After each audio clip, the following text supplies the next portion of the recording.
है दोस्तों वैदिक ग्रिड। और इस वैदिक ग्रिड के आधार पर हम लोग अपने डेट ऑफ बर्थ का ग्रिड बड़ी आसानी से बना सकते हैं। तो आइए देखते हैं कि हम लोग अपने डेट ऑफ बर्थ का ग्रिड कैसे बना सकते हैं। तो यह है वैदिक ग्रिड। इस 9 बॉक्स में 9 डिजिट हैं, 1 से 9 नंबर तक डिजिट हैं। अब क्या करना है, अपने डेट ऑफ बर्थ का ग्रिड बनाने के लिए इसके पैरेलल एक ब्लैंक इसी प्रकार का ग्रिड हम लोग बना लेंगे और अपना डेट ऑफ बर्थ लिख लेंगे।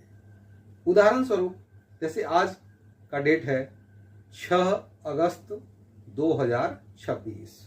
तो अब करना क्या है दोस्तों, यह देखते हैं कि जितने भी डिजिट हमारे डेट ऑफ बर्थ में आए हैं, यानी 6/8/2026 में आए हैं, तो उनको हम लोग बारी बारी से उसी प्लेस पे रखेंगे जहां इस वैदिक ग्रिड में वो अंक डाला गया है।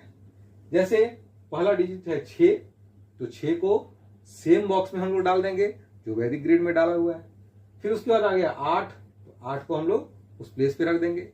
अब यहाँ एक चीज केवल ध्यान देने की जरूरत है कि 2026 है, तो 2026 में एक्चुअली वैदिक ग्रिड में होता क्या है कि 2026 में 2000 जो है यानी 20 जो है वो 21वीं शताब्दी में जन्म लेने वाले बच्चों के लिए कॉमन है।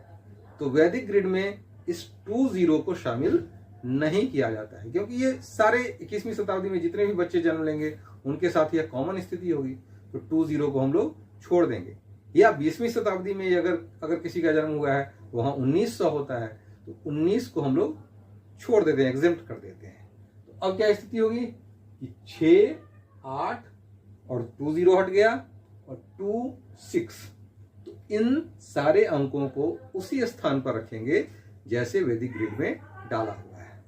अब एक चीज और ध्यान देने की बात है कि अगर कोई नंबर रिपीट होता है तो हमें घबराने की जरूरत नहीं है। हम उसी बॉक्स में चाहे वो जितनी बार आए हम उस बॉक्स में उसे डालते जाएंगे। इस प्रकार से हमारे डेट ऑफ बर्थ का ग्रिड बन करके तैयार होगा।